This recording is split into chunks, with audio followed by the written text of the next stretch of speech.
حجاب ہے تو اس کے لیے کوئی حجاب نہیں ہے، وہ تمہیں دیکھ رہا ہے، تو تمہارا ہر عمل، یاد رکھیے کہ صاحب ایمان کا ہر عمل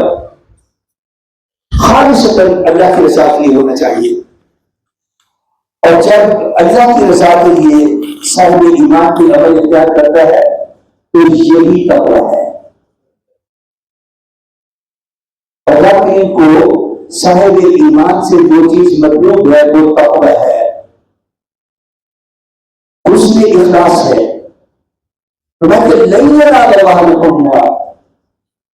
ذہن نشین کر لو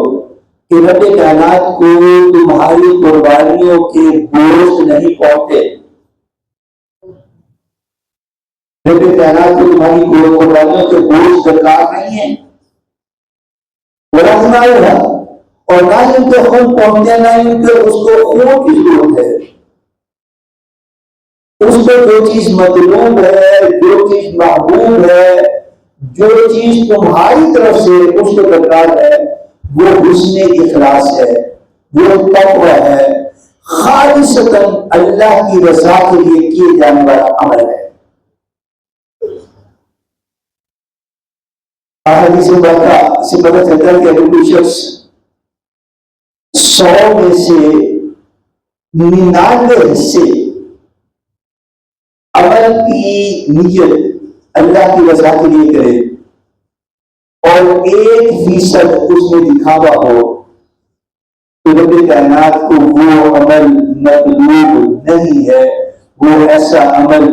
عامل کے منہ پر دے مارا جائے گا۔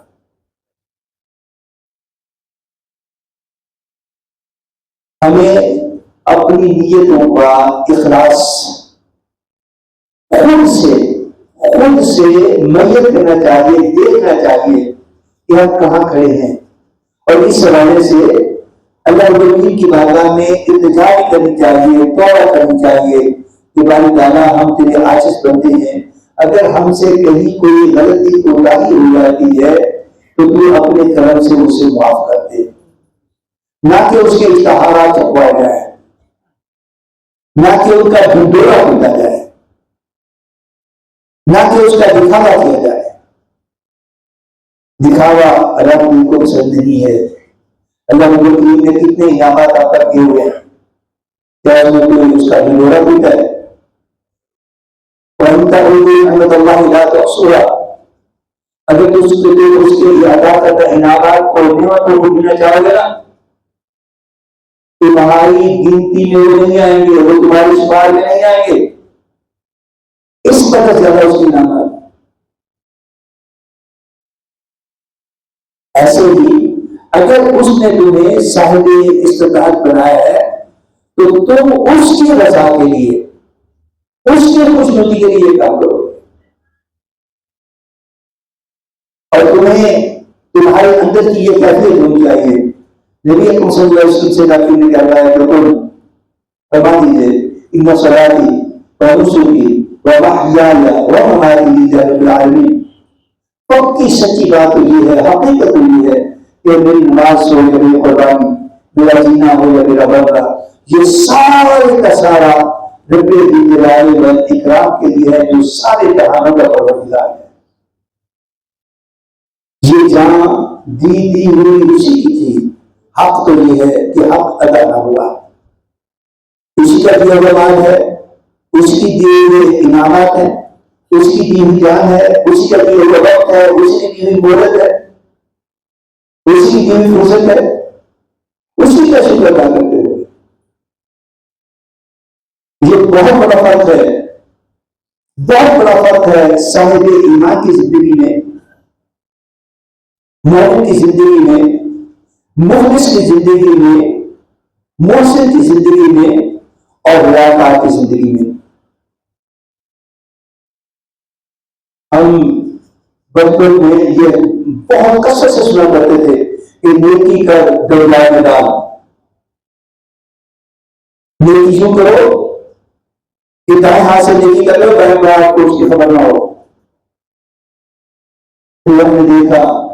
کہ ایسا دور گیا کہ عملاً صورت حال یہ بن گئی کہ کہ نیکی کر اخبار میں چھاپ، اور پھر اس سے آگے بات کر کے کہ نیکی کار نہ کر میڈیا پر دے۔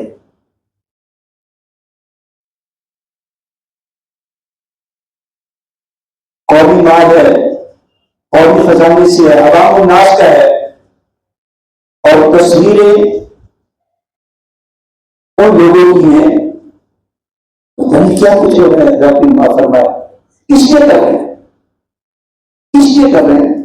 یہ صاحبان ایمان کا پسندیدہ کردار نہیں ہے، یاد رکھیے، یہ صاحبان ایمان کا پسندیدہ کردار نہیں ہے۔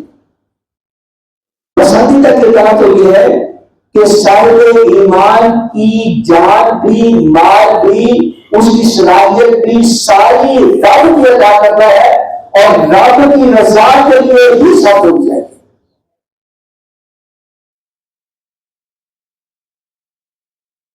اسی کے ساتھ یہ سب ہو جائے۔ اور رب نے فرمایا کہ وصلی لربک وانحر، اے محبوب کریم اپنے رب کے لیے نماز بھی پڑھیے اور اس کے لیے قربانی بھی کیجیے، جس سے علماء کرام نے فرمایا کہ عید کی نماز پہلے ہوگی اور قربانی بعد میں۔ اور یہی نبی رحمت صلی اللہ علیہ وسلم کی سنت مبارکہ تھی کہ آپ صحابہ کرام کی معیت میں نماز پہلے ادا کرتے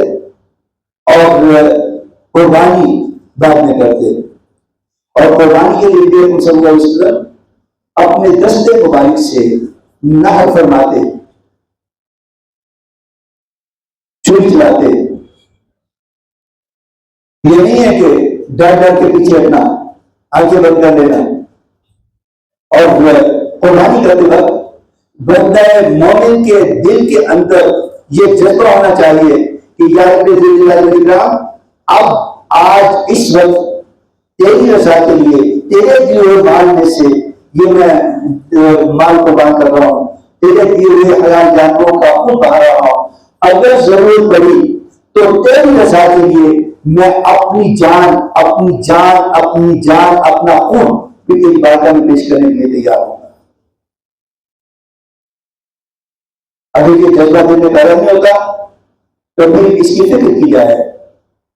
کہ ہم کہاں کھڑے ہیں، غص اور مطلب صحیح طور پر پورا نہیں ہوتا۔ اللہ تبارک و تعالیٰ کی رضا کے لیے ہی زندگی صرف ہونی چاہیے، اسی کے لیے وَتُعِزُّ مَن تَشَاءُ وَتُذِلُّ مَن تَشَاءُ، وہی عزت و ذلت کا مالک ہے، وہ جسے چاہتا ہے اس سے کنار کر دیتا ہے، اور جسے چاہتا ہے اس سے چھین دیتا ہے، تو اسی کی رضا کے لیے سارا کچھ ہونا چاہیے۔ اور تاریخ اس بات کا گواہ ہے کہ صاحبان ایمان جب تک اس جذبے کے ساتھ اللہ رب العالمین کی رضا کے لیے کوشاں ہے تو دنیا کے بڑے بڑے اس وقت کی جو سپر پاورز تھی انہوں نے مسلمانوں کے قدم چومے، مسلمان سرداروں کے نام سے ان کی جان کانپ اٹھتی تھی، لڑ اٹھتے تھے۔ اور آج جب ہم رب کی رضا سے ہٹ کر ریاکاری میں پڑے ہیں تو دیکھ لیجیے کہ غیر مسلم ایک شخص گزرتا ہے اور وہ ٹریلین کی ٹریلینس بلینس بھی نہیں ٹریلینس کی مقدار میں ایک دن میں اکٹھا کر کے وہ سارا کچھ سمیت مار کر وہ چلا جاتا ہے اور وہاں جا کر ان کی بے عزتی بھی کرتا ہے۔